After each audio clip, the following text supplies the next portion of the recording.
Hello and welcome to my channel. My name is Peter Abraham. I'm a registered nurse with extensive hospice experience. If you're new here, welcome. If you like what you're seeing, like. If you want to subscribe, subscribe. And if you have any comments, especially if you have questions, please comment down below. Today's discussion is continuing with the topic of grieving. A few episodes ago, we were talking about anticipatory grief, which is the grieving one has when somebody you know is going to die, or you're reasonably sure they're going to die. And then there's grief of things that have passed, which could be the loss of a loved one, which is among the more common types of grief. But for people like me, it could be like the loss of a job. It could be a loss of a pet. It could be a loss of something that you treasure dearly. So we're going to be talking more about grief today, specifically in the area of what does acceptance look like. There's 5 stages of grief. You don't necessarily go in these in order. So when we talk about acceptance in a few minutes, oh, I got the acceptance stage. I'm not going to go through anger or denial or bargaining or depression. I won't go through any of those again. And I'd love to tell you, you hit the finish line. But with grief, there is no normal. All the other can come wham right at one time. As in the previous episodes, I do like starting off once I mention the topic. What are areas that you and I are grateful for? I would like to get to know you better if you comment and we can talk. But in terms of my own life, just looking at areas that I'm grateful for. So some of this might be minor repeats from Friday, but my wife received her first Social Security check, for which we're grateful. I'm still not working. She started working part-time. I'm also grateful for that. And I'm grateful for the fellowship that we've been having at the local church that we've been going to. And I started going to a local men's group. I believe I brought this part up at Friday, where Riley, thank you Riley if you ever watched this, suggested that, since no one's hiring part-time nurses or especially hospice, maybe I could educate other nurses. So thank you Riley for that. And I also want to give a thanks to Nina Hart. Nina Hart runs a consulting business where she helps other nurses, not just hospice nurses, but to help them become a nursepreneur. I may not be saying that right. Sorry, Nina. But Nina had a excellent live podcast. I missed being there live, where she talked about doing market research before you jump into anything. So yesterday, I just started doing market research. What type of online courses are my fellow hospice nurses interested in? Are they interested in a course on implementing hope? Are they interested in a course on hospice documentation? One of the more common areas, by the way, is my loved one on hospice is they're progressing towards death, but they're going at a snail's pace.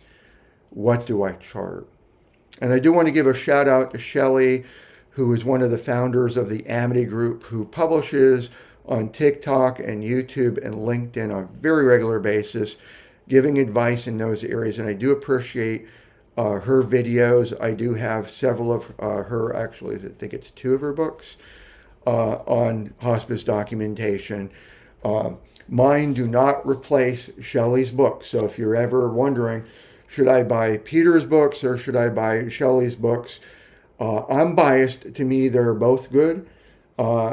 Shelley's are very, how to phrase, they're valuable for what they provide. They're priced more than this, but I don't want to say they're expensive because of the value you get from her books. I do believe I go into a lot more detail and I give samples and I cover things, for lack of better words, without repeating myself. I am repeating myself in more detail. But they're of awesome value. And yes, I am biased, admitting my bias. I also asked, what about looking at hospice eligibility, knowing how to admit properly. I do not yet have the author's copy. I've ordered it, but it typically takes 2 to 3 weeks for Amazon to ship out author copies. So I'm waiting for the Art of Hospice Prognosis, my latest book. So I'm doing my market research. On top of that, I did take a shot in the dark, for lack of better words, and I did a very rough draft of 6 sections of what a course would look like for implementing hope. So Nursing Central has a guide, as well as the Kentucky Board of Nursing. So I basically reviewed both of those guides and came up with 6 modules, for lack of better words, 6 sections, 6 modules for implementing hope. I rough drafted the modules. I came up with the preliminary Socrates-based questions. Nursing Central, which is a place that I do recommend for continuing education credits. Elite is also good if you use Elite, but they were not prepared for Kentucky yet. So I went with Nursing Central. And they do offer to pay writers like myself to write continuing education courses. I have not gone down that right. I'm just using their writer's guide as an outline. But before I drag on, thanks to Riley, thanks to Nina, and my contacts out there that are encouraging and supporting me. I really appreciate that, especially when I go to one of the social media groups that I've advertised either all my books of a series or a particular book, and they comment that they found value in those books. So thank you so much for that. That's part of my gratitude, as well as it encourages me to go forward. So in terms of talking about what does acceptance and grief look like? Now, everybody is different.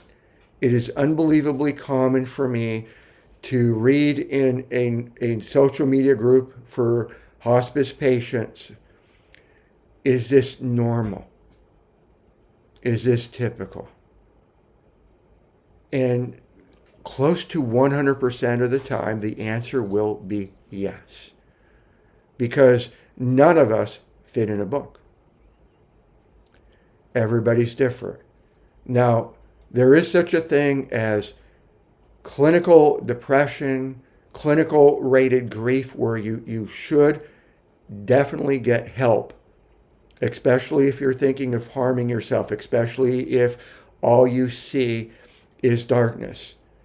And any of you who have faced suicide, when I talk about darkness, you probably know what I mean, because you probably remember a time where no matter how much light was in the room, you felt in utter darkness and despair. And if you do feel that, that is the time, if you've not called out for help before, please call for help. Reach out to the National Suicide Hotline, etc.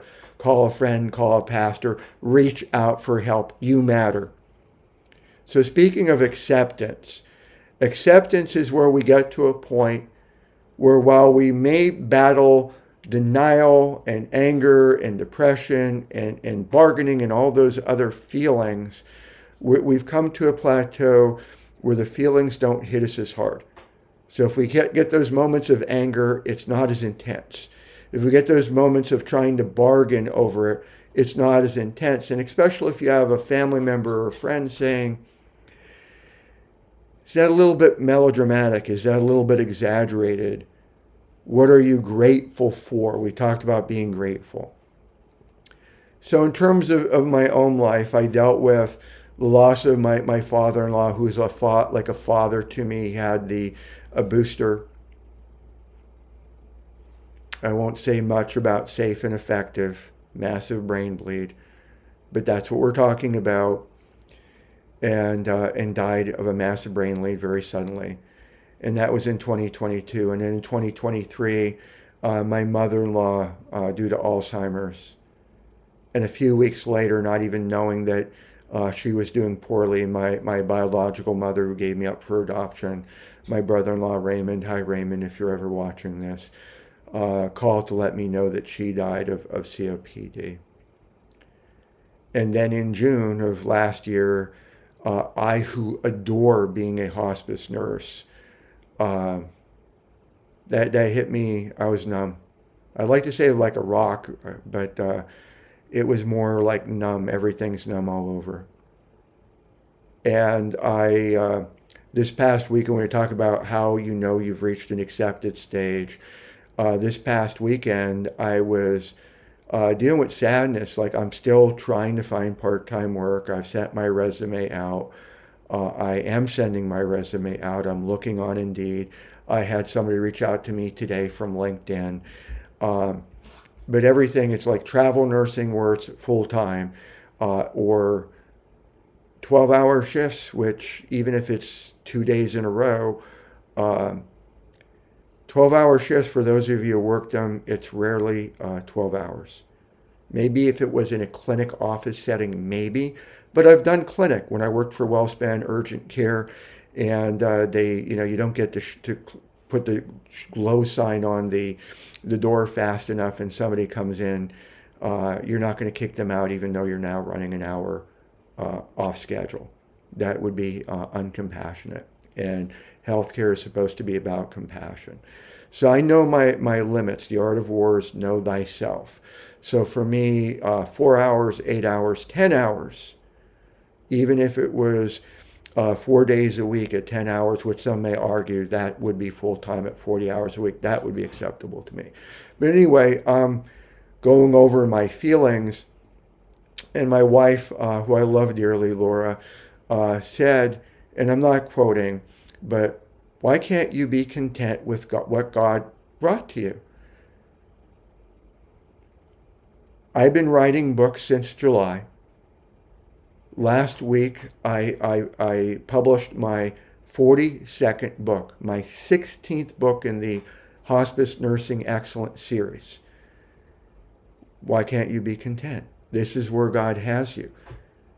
And maybe my position for right now, semi-retired, maybe retired from a point of view, is continuing to write books, looking at doing courses, whether it be online courses with or without continuing education credits. Nina, if you're watching this, I'm praying and considering when to engage the catch-22 that I have.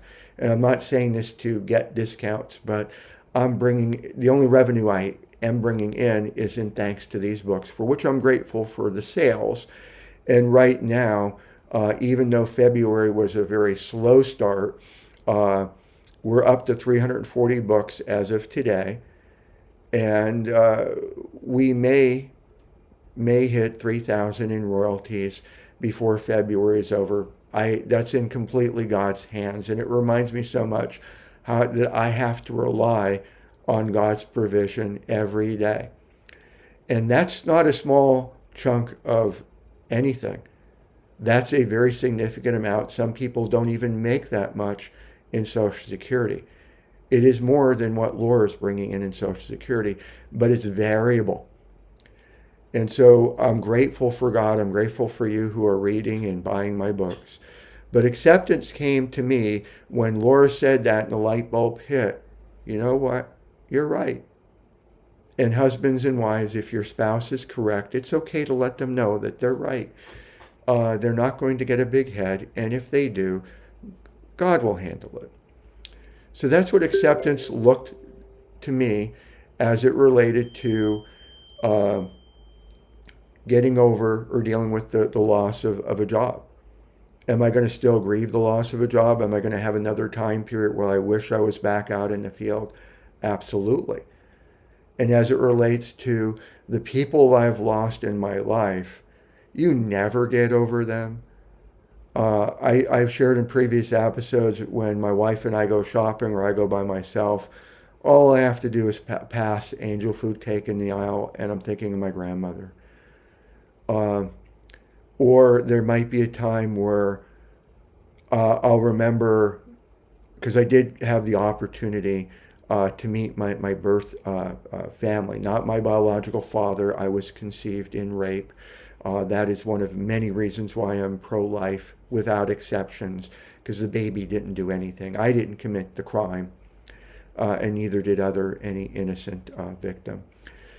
But I had a chance to meet my brother and my sister, who was tragically murdered, and that's its own story. And sometimes I'll have memories of, like, growing up, I always wanted a sister, never knowing I had one. And I only got to know her for a very short period of time. And then she was stolen, not only from me, but from my brother, my biological family. And they felt it worse than me because they lived with terror day in and day out. And that's an unbelievably sad story. And one day I may share that story, but I'm trying to be cognizant of the time. So as you're watching and listening, if you're dealing through grief, first and foremost, acknowledge your feelings. All your feelings are valid. You are valid. You matter. But for the negative feelings, what I encourage you to do, I implore you to do, is don't circle those negative feelings, because that will lead to depression, and that will lead to very dark places. You can't do anything about the feelings. The event already happened. I lost my job. My mother-in-law died. My father-in-law died. My biological mother died. I can't go back in time to change anything. All I could do is live in the present, the here and the now. I can validate my feelings, but what is the positive of that? So the positive is I look at my mother-in-law, and I'm just thinking of her now as I'm smiling. She was a teacher all of her life, or the majority of her adult life, I should say. And she was so good at asking questions. And when Laura and I would have trouble in our marriage and our relationship, she would ask very blunt, sometimes infuriating, but very good questions to get you to think. And my father-in-law, he was like a father to me. I'm grateful for my biological mother for giving me up for adoption. I'm grateful for my grandmother, who was my predominant parent raising me. But I had it hard growing up with my adoptive family, because they did not adopt out of love. If they ever watched us, they might argue that they did the best they could. But doing the best you can does not mean molesting your own children, or beating them, or stealing from them, or I don't want to go on, because I will start bawling, because those are still, even decades later, still very sensitive feelings. But when I look at my father-in-law, I can think of all the different times that he taught me different things, and more so to the point where I see him so much in my wife, Laura, where he was an engineer for a good part of his life. He worked at 3 Mile Island. He did remote work for Lockheed Martin and Boeing. We're talking top dog work. And he instilled so much of not only a work ethic, but curiosity of how to fix different things. And there's so much that Laura has done at every home that we have lived in, not only to put her imprint on it, but to improve the situation where we would have had to have hired outside contractors left and right. And she has done so much. And that's her dad. That's just part of her. So I encourage you who are either dealing with anticipatory grief. I know, Rebecca, that's what you're going through. We've been having conversations. And whether you've just lost somebody, Shanez, I don't know if you'll ever see any of my videos. For a little over a year, I've been working back and forth with a lady in India, where I told Shanez, based on what she was describing about her mother, that her mother had about a year left. And then just a few weeks ago, Shanez was saying that her mother was in a hospital yet again for another urinary tract infection along with pneumonia. And based on everything Shanez shared, and I'm sorry if I'm mispronouncing your name, I knew that this was the last week or two of her life. And so I was trying to encourage her to focus on comfort. And over in India, they don't have hospice. They have palliative care, and it's not the same. I'm not saying it's bad, it's different. But she just lost her mother today. And we were having a conversation earlier today. She had texted me a little after 2 a.m. Kentucky time that her mom died. And not only how she feels so alone, but she feels contributory because she was giving her nebulizing treatments to help. She had so much congestion and so much phlegm. She was giving nebulizer treatments that the doctor prescribed, and I was encouraging her based on the symptoms. And she shared that her mom had a heart attack, and they told her the nebulizer could have caused that. And as I share this, if you're watching this, if you watch my video, did I kill my loved one on hospice? Was it the morphine? Please watch that video. I'll include a link in the description below. You didn't. Shanez, that nebulizing treatment didn't kill her. She was already on her last leg. We were having a discussion a little bit after that, maybe she didn't go into the hospital. Maybe it was the IV antibiotics. You could run through all these what ifs in your head, but if you circle the what ifs, you will drown. Please don't. I've done it, and I've come so close to, I've had a gun in my mouth, and I don't say that with pride. I was so close to, I was pulling on the trigger, and I was wondering how much pressure I would have to apply for the gun to go off. No safety. And I don't share that to encourage anyone to go down that road. I share this to don't go there. Don't wait until it gets that bad. Don't go there. Get help. Pray. Seek areas that you could be grateful for. Seek the silver lining. Don't circle the what ifs and the negative things. Focus on that which is good. And for me, and I cannot tell you for you, I found hope in Christ Jesus. And as I shared in another episode, I'm watching the time. This was not an instantaneous thing. I was saved by Jesus when I was 28. I accepted him on I believe it was May 8th of when I was 28. I'd have to look up the year. I'm 61, heading for 62 this year. And a few weeks later, I got water baptized. But later that year, I overdosed on sleeping pills and alcohol. I was hospitalized. So accepting Jesus is not immediate. So I'm not saying, oh, if you accept Jesus, everything is healed. Healing does happen. Healing does happen. I shared in a previous episode, I suffer from dysthymia, low-grade depression that can wham and hit you like a rock. But God did heal me of that low-grade depression. I don't have it anymore. It takes a lot to even get me sad anymore on no medications or treatments. It is that constant clinging not only to the Bible, because that is a book, and I believe it's an important book, but what words that are in there that speak to me, and how can I apply that in my life? And part of the application I'm sharing to all of you that you could apply regardless of what you believe in. I'm not here to convert you or proselytize to you. Focus on the positive things. For me, on June 14th, I couldn't focus on anything positive that day. It took me several weeks. But the positive was I now have time to go with my wife to Kentucky to look at homes. The positive things is now, what about all like I was writing the hospice helper, one of the smallest books. I was working on this from April of 2023.